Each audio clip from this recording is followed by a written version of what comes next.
बहुत स्वागत है आप सभी का Geetika Pandey health and beauty tips में। कैसे हैं आप लोग? योग वर्तमान समय की अनिवार्य आवश्यकता है।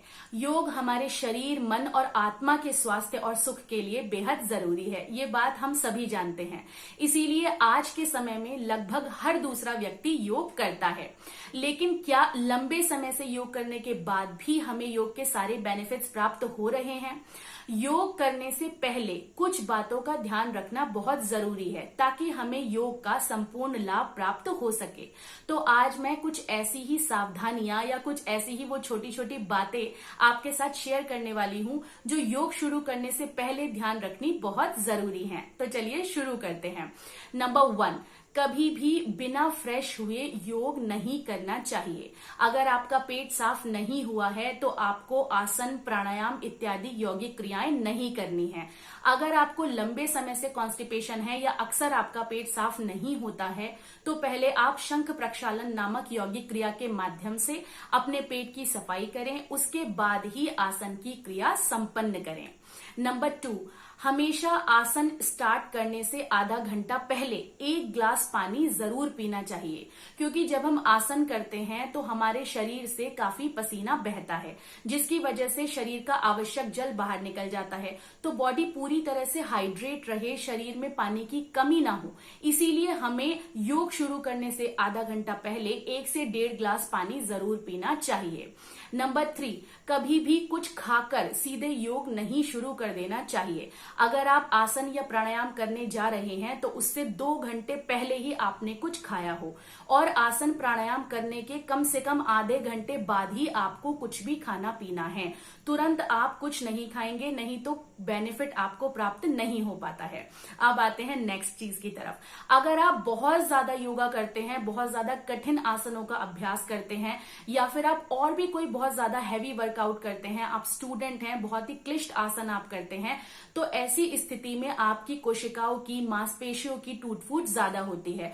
तो उनकी रिकवरी हो, आपकी बॉडी में फ्लेक्सिबिलिटी इंक्रीज हो, बॉडी अंदर से मजबूत रहे, इसके लिए बहुत जरूरी है कि आप 1 कप गर्म दूध में आधा चम्मच देसी गाय का घी डाल करके पिएं। दूध में घी को मिलाकर आप रात को सोने से पहले भी ले सकते हैं और सुबह उठने के बाद भी ले सकते हैं।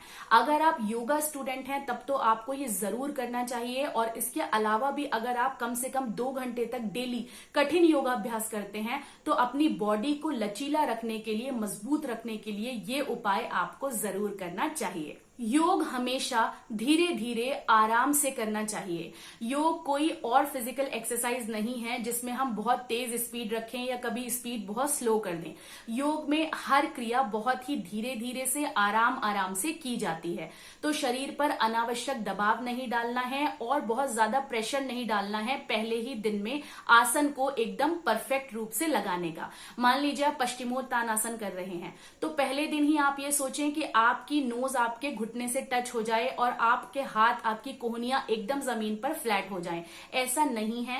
योग को सहज गति से, बड़े ही आराम से किया जाता है। धीरे धीरे टाइम लेकर कुछ दिनों में आपके आसन अपने आप पूरे लगने लगेंगे। योग में सबसे इंपॉर्टेंट चीज होती है पेशेंस। सब्र आपको रखना पड़ेगा और धीरे धीरे ही आपको अपने शरीर को प्रेशर देना होगा। एक झटके से आप पूरा आसन लगाने की कोशिश करेंगे तो फायदे की जगह नुकसान होगा। नेक्स्ट, योग में हमेशा शवासन या रिलैक्सेशन करने के बाद ही योग की समाप्ति करनी चाहिए। जो लोग योग करते हैं वो अच्छी तरीके से जान पाएंगे कि रिलैक्सेशन टेक्निक होती है जब आपके सारे आसन, प्राणायाम की क्रिया संपन्न हो जाती है, उसके बाद लास्ट में आपको अपनी बॉडी को पूरा रिलैक्स करवाना होता है। आप शवासन कर सकते हैं या किसी और माध्यम से अपनी बॉडी को रिलैक्स कर सकते हैं।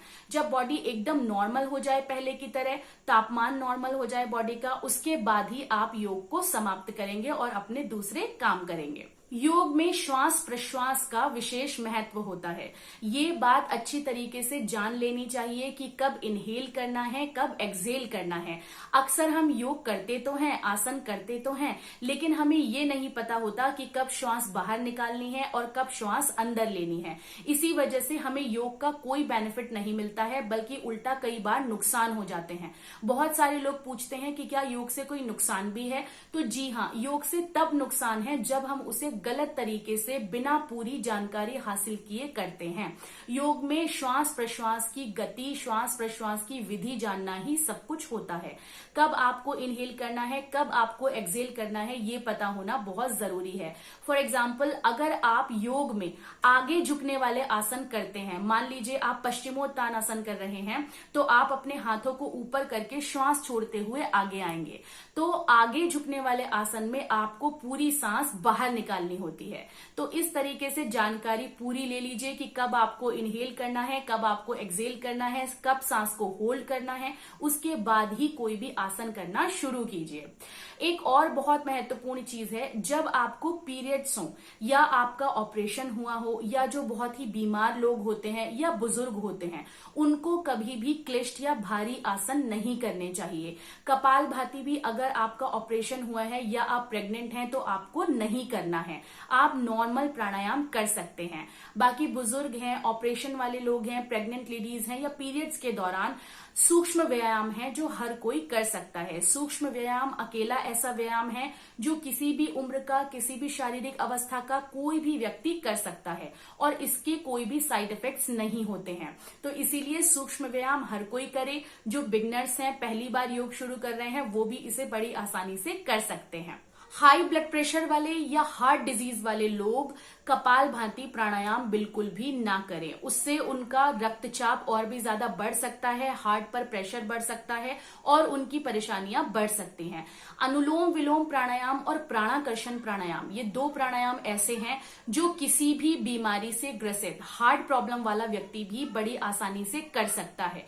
लेकिन कोई भी प्राणायाम अगर हार्ट डिजीज वाले लोग कर रहे हैं तो उसको बहुत ही सहज और स्वाभाविक गति से करें। मतलब बहुत ज्यादा तेजी से सांस लेकर छोड़कर आपको प्राणायाम नहीं करना है। एक और चीज है जिसको लेकर के अक्सर लोग बहुत कंफ्यूज रहते हैं कि योग के दौरान, यानी जब हम आसन और प्राणायाम करते हैं तो हमें क्या चीज पहले करनी चाहिए। तो इसका बड़ा सरल सा उत्तर है, हर स्थिति में प्राणायाम पहले करना अच्छा होता है, क्योंकि उस समय हमारी बॉडी एकदम रिलैक्स कंडीशन में होती है। तो बड़ी आसानी से हम अपनी श्वास प्रश्वास पे ध्यान केंद्रित कर सकते हैं और प्राणायाम का पूरा लाभ ले सकते हैं। इसीलिए सबसे पहले प्राणायाम कीजिए और उसके 15-20 मिनट के बाद ही आप आसनों का अभ्यास कीजिए। जब भी आप आसन करना शुरू करें, अगर आप नए नए व्यक्ति हैं, योग के क्षेत्र में प्रवेश करने वाले, पहली बार योगा कर रहे हैं, तो हमेशा सरल आसनों से ही अपना अभ्यास शुरू करें और शरीर पर अनावश्यक जोर न डालें। बहुत ही सहज स्वाभाविक गति से बड़े ही आराम से सारे आसनों को लगाने का अभ्यास करें। इसके अलावा योग हमेशा खुली हुई और स्वच्छ जगह में करें। अगर आप किसी रूम के अंदर कर रहे हैं, आपके पास पार्क नहीं है या आप बाहर नहीं जा पा रहे हैं, तो आप कम से कम खिड़की और दरवाजों को खोल कर रखिए। मतलब जहां आप योग कर रहे हैं वहां पर पर्याप्त मात्रा में सूर्य का प्रकाश, बाहर की स्वच्छ हवा का आना जरूरी है, वेंटिलेशन होना बहुत जरूरी है। तो ये छोटी छोटी सी चीजें हैं जो आपको योग करने से पहले ध्यान रखनी चाहिए। अगर आपको वीडियो अच्छा लगा तो प्लीज वीडियो को लाइक, शेयर, सब्सक्राइब, कमेंट जरूर कीजिए। मिलते हैं नेक्स्ट वीडियो में, तब तक के लिए जय श्री राम।